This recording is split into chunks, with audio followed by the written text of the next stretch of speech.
Bahsetmek ya bu söz anlamına da geliyor. Hani kalikerden konuşmak anlamında da kullanılıyor. Bu kal yazmayayım Türkçesi telaffuz açısından kalsın.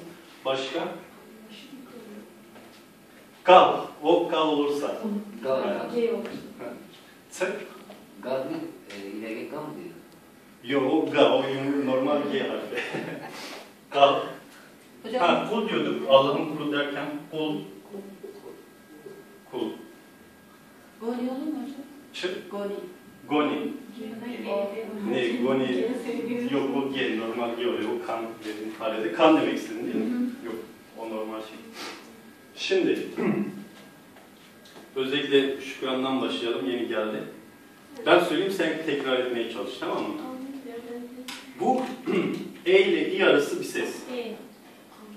İnce E olarak okuyorsun. Bunu, hani Türkçe kadar ince E olarak düşün bunu. İ'ye yakın okuyorsun biraz.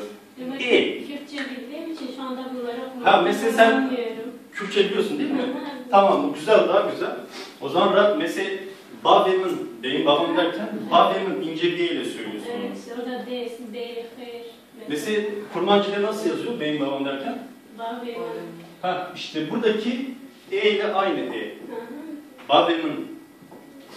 Ya öyle düşün, tamam mı? Onu not et, yaz oraya istiyorsan. Gerçi Kürtçe okuma yazma biliyor musun peki? Yazabiliyorsun, okuyabiliyorsun.